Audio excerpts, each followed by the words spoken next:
All right, Shalom. I want to give all praises to Yahawah, bahasham, Yahawashi, bahasham, qadash. All right, double honor to the apostles, elders of Great Millstone. Blessings to the elect of Yashala, and salutations and blessings to you, Akim, out there and doing this truth and sincerity as well. Real quick lesson. All right, as you see the title, uh, there shall no stranger eat thereof, right? Because the Passover is the Passover, and it's the Passover for the reason of being for the children of Israel, which are today the Negroes, Latinos, and the Native Americans. All right. So hey, we'll jump straight into it, man. Because when you read this, it'll seem like it's contradicting itself, right? Okay, so I'm gonna bring out a few definitions. I believe I should have them all in order and everything. So, but if not, we'll figure it all out. So yeah, jumping right into it now. This whole chapter, Exodus 12, is explaining the purpose of the Passover. 10th day, you take a lamb, you cook it this way on this day, which is the 14th day. Don't let anything go to the next day. You eat it with unleavened bread, because it's also the first day of the feast of unleavened bread. You know, you strike the blood upon the post of your door, so the Lord can pass over you, and He basically want to take your life. Okay, so that's just a rundown, on it. If anybody that hasn't gone over this in a while or doesn't know exactly what the Passover is, then you can read the first 42 chapters. I mean, first 42 verses. I just want to really touch on the definitions of stranger, manservant, foreigner, hired servant, and then strangers, and then also the word homeborn, right? Okay, so off the rip, we got Exodus 12 and 43. It says, "And the Most High, Yahawah, said unto Moses and Aaron, This is the ordinance of the Passover." So it's how you do it, the operation of it. Matter of fact, I just want to get that word just real quick. Chachwak, the statute, or ordinance, limit, enactment, something prescribed. So it's the way to do it. All right, the proper way to do it. You have a prescription from a doctor, and they prescribe you with a certain type of medication for whatever purpose you need it for. Right? They're not going to give you goddamn hydrocodone for a headache. They're going to Tylenol or some shit. Okay? It says, "There shall no stranger eat thereof." Right? Matter of fact, I'm going to read it through it and I'm going to come back. It says, "But every manservant that is bought for money, when thou hast circumcised him, then shall he eat thereof. A foreigner and an hired servant shall not eat thereof. In one house shall it be eaten. Thou shalt not carry forth aught of the flesh abroad out of the house, neither shall ye break a bone thereof. And all the congregation of Israel shall keep it. And when a stranger shall sojourn with thee, and will keep the Passover to the Lord, let all his males be circumcised, and then let him come near and keep it. And he shall be as one that is born in the land, for no uncircumcised person shall eat thereof. One law shall be to him that is homeborn, and unto the stranger that sojourneth among you. Okay, so when you read it, it sounds like it's contradicting itself. Or it sounds like as long as that stranger is circumcised, then they're allowed to participate, right? So the first definition, Salakia, I don't even have to get all into that. The first definition when you look up stranger in the 43rd verse is nakar, which it says foreign, alien, foreignness, that which is foreign, foreignness, foreign gods, alien, foreigner, foreign. Yeah, so it says a strange or foreign country. A stranger, strangers. Um, specifically used of a strange god, a stranger or unknown thing. So it's a thing or a person that you do not know, that is not, you're not used to it, it's not used to the custom, which is a heathen at the end of the day. Okay, it's a heathen at the end of the day, right? So the word nakar is directed towards a heathen. All right, and then the next one you have But every manservant, I don't know if I got exactly into that. No, this is also stranger right here. But the manservant, because you had Israelites that had Israelites as servants, man. Okay, not I don't want to necessarily use the term slave, but you can if you have the understanding. But they serve, it's like, hey, it's like you having a business and having a brother work for you or something to that effect. You know, you're providing for him and he provides service for you, right? And that's how it was. And after a certain amount of time, you let him go if he want to go. If not, it was certain procedures to go about doing that as well. All right. Okay. So the next is verse 44. But every man servant that is bought for money, when thou hast circumcised him, then shall he eat thereof. Right. It's talking about a Hebrew servant. Okay. It says a foreigner and a hired servant shall not eat thereof. So then it's coming right around. It's talking about a hired servant. A foreigner and a hired servant shall not eat thereof. Right? So this word foreigner is thawashab, right? Which means a sojourner or a stranger. Right? You go down here, it says a stranger, an immigrant, sojourner in a strange country where he is not naturalized. So he's not a nature of that habitat, so to speak. You know, he's from somewhere else. You know, and in this case is directed once again towards a heathen. All right, a Gentile, so to speak. No, we're just gonna say heathen because we're not gonna get into that. That's a whole nother saga. It's directed towards a heathen, one that is not of the Hebrew nationality, right? So that's one. And then you go to hired servant. You got the Hebrew word shakayar, which is hired hireling, hired laborer, or mercenary. You know, so it's somebody who you just hired that's not of your nation. You know, somebody you hired that's working for you that's not of your nation. I remember a while back I looked up this word mercenary. Let me see. I remember it has something. It says of a person or their behavior primarily concerned with making money at the expense of ethics. Let me see.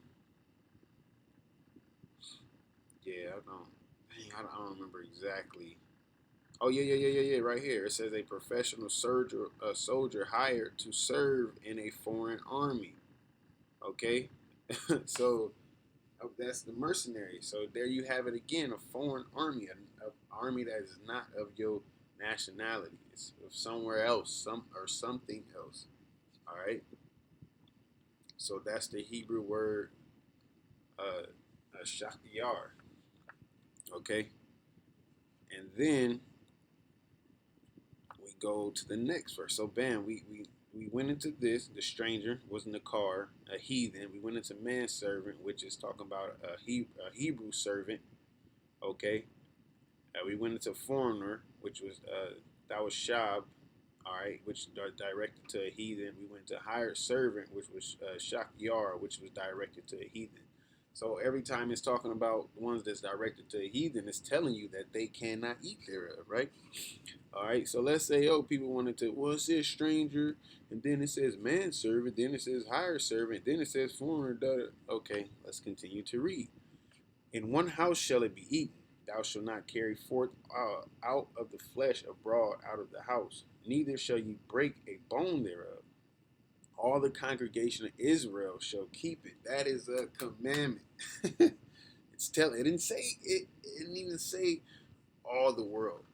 Okay, it didn't say all the lands. It said all the congregation of Israel. Yah Shar Allah. Okay, shall keep it. All right. Verse 48. And when a stranger shall sojourn with thee, and will keep the Passover to the Most High Yahawah. Right? We already dealt. That was the first word we dealt with stranger. Let all his males be circumcised, and then let him come near and keep it, and he shall be as one that is born in the land. For no uncircumcised person shall eat thereof. One law shall be to him that is homeborn, and unto the stranger that sojourneth among you. So let's look up this word. That is the word gar. All right, a sojourner, a temporary inhabitant, a newcomer lacking inherited rights, of foreigners in Israel. A foreigner in Israel, though conceded rights, meaning you might have been born in a different land, but you are a Hebrew Israelite. So you're entitled to sojourn to this land. Maybe that's like if our Kent, Nebraska Watchman, we all were born here in Nebraska. And the brother Koala Mont down there in Missouri, we go hold the Passover with him, right? We wasn't born in that land. We wasn't born in that state or that city or whatever, but we're Israelites coming to his state as sojourners, as foreigners, right? To keep the Passover with him. And that's why it said what? One law shall be to him that is homeborn. Qualat and Yashar Mat, the brothers down there. And unto the stranger that sojourneth among you. So us, that will be the GMS Missouri camp, and then this will be us. But at the end of the day, we're all Israelites, so we're all obligated, as you shall keep it, and we're all able as well to keep it, man. Okay, because a while back, of course, we had a situation where Johanna just invited whoever he invited the hood. You know what I'm saying? He invited the hood to come and participate in his Passover, right? Oh yeah, okay, yeah, because this is Atarak, Atarak, right? This is the word for homeborn, which is a native of man, native Israelites of tree, native to Israel, right? Okay, and one more, all right, because you have to get this with it, because even like the scriptures say, for they are not all Israel, which are of Israel. Okay, meaning the elect look at the elect as the nation of Israel, and then the 2/3 as the heathens, man. That's why I refer to them as heathens and Gentiles when you properly can understand it. All right, so dealing with the Passover, it says, let me see, yeah.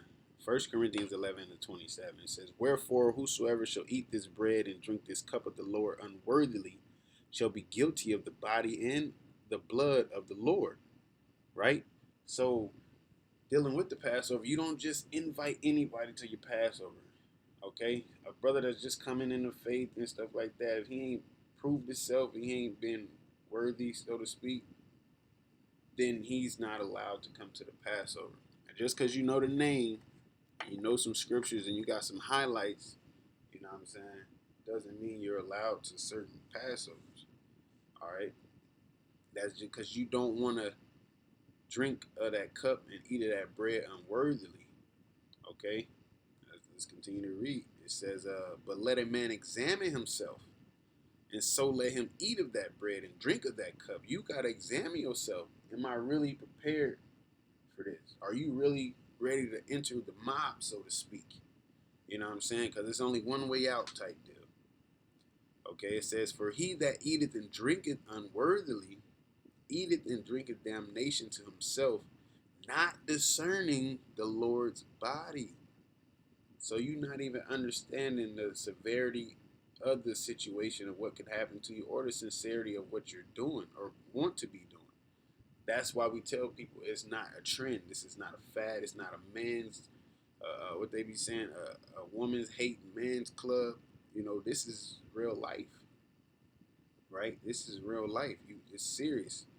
And the scripture says what? It's a solemn assembly, a sacred assembly. It's not a fucking concert. You got niggas out there who portraying it as a concert, like it's a fucking Christmas carol party or something. No, man. This is commemorating us of getting the hell out of slavery. Yes, it is a good feeling to get out of slavery, but the severity of the situation, hey, if it was a party, why would you have to eat in haste, man?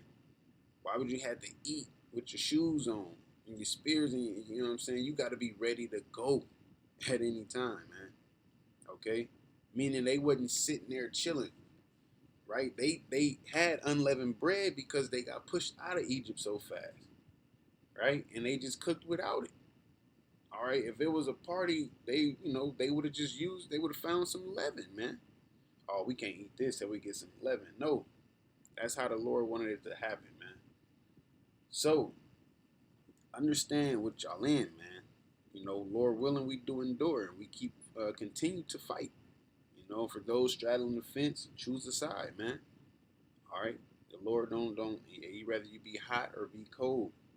He will spew you out, as it tells you in Revelations, man. Hey, so with that, call law Yahawashi Yahawashi bahasham qadash. All right, double honors to the apostles and elders of Great Millstone. Blessing to the elect of Yahawah, and salutations and blessings to you Akim out there doing this truth and sincerity, and looking forward to getting out of this place. Shalom.